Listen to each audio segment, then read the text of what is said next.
friends, it's Rosalind. Welcome back to our tiny farm and our gardens. I hope you all had a wonderful holiday season in December. It is the first week in January, and this is when I just like to sit down and reflect on the previous year's garden. It is amazing if you take videos and pictures of your gardens, just how much transformation actually takes place in one season. Like maybe you just painted something or added a pathway or added a few plants into somewhere, and it's amazing how much growth the garden puts on in 1 year. So I thought I would just take you through this year's gardens and all the things that we changed in the gardens this year. Last week I did a spring recap of the gardens, and spring is my favorite time in the garden because there's just so much hope and renewal in the spring garden. So even though I did a recap last week of the spring garden, I would just like to touch a little bit on the spring garden again, and then we will jump into the summer and fall garden. So make yourself something cozy to drink and let's get started. And also in the comments, share one thing that you changed in your gardens last season that you're very excited about, and let's just all inspire each other in the comments. Like I had said, spring is my favorite season in the garden. So the last few years, we've really been working on adding lots of spring interest around our gardens. We have 2.5 acres, so this will take quite a few years, but we are slowly getting there. This last fall, I added another 1,200 bulbs around the garden. So I'm so excited to see the new addition of all the flowers that we'll have in spring. And of course, all the bouquets that we'll be able to make. May and June is when we start planting all of the summer annuals around the gardens. Middle of May is when we started planting flowers around the patio garden, and by mid-July, this is what it looked like. We really enjoy our patio in the summer, so I love adding lots of beautiful summer annuals around the patio garden.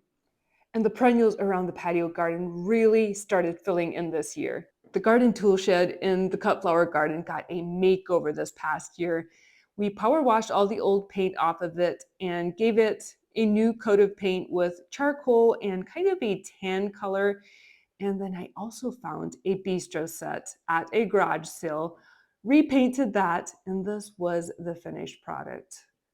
I absolutely fell in love, or I should say I fell in love all over again with this corner of the garden. It was a beautiful spot to be in. I also felt like we had so many more pollinators than normal in our gardens this year. We had hummingbirds and bees and butterflies. It was just a whole lot of fun to watch. And the chicken coop garden, we turned this garden into a completely edible garden by adding edible flowers and herbs. We had garlic growing in here.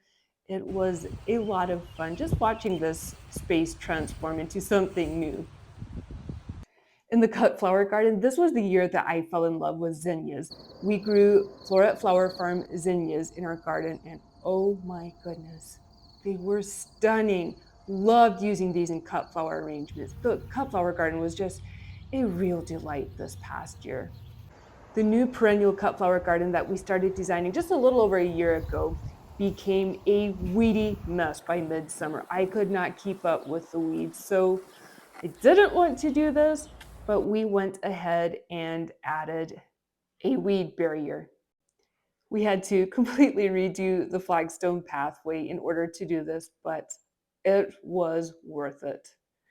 This is a before and an after. Even though I felt like giving up on this garden, I am so glad we didn't. End of July, I turned this old bird bath that was leaky into a butterfly puddler, and it turned out to be so pretty, something fun in the garden. In August, I took some dried cut flowers and turned it into a wreath for the chicken coop garden. It turned out to be so sweet. In September, we added a new fruit orchard with 10 fruit trees. We planted apples, plums, and cherry trees, and this spring I would love to add a few pear trees in here as well. In October, we planted 500 spring blooming bulbs into the orchard. Mid-October, Harley and Naveed made this adorable gate for the chicken coop. And of course, I immediately had to make a new wreath for the chicken coop, added a new planter, but this is so much better than what it used to be. I feel like November was very quiet in the gardens. We just enjoyed the beauty that was still left after we had quite a few frosts. And then in late November and early December, we started decorating for Christmas with some garlands and some window boxes foraged from around the gardens. I think from all of the greens that we foraged from around the gardens, the window boxes were my favorites. I had shared all of our Christmas decorations and our Christmas lights that we put up around the gardens. Late November, we added in a wildflower patch. We tilled up the old pumpkin patch and just planted a whole bunch of wildflower seeds. And in December, we just did some fun Christmas crafts together.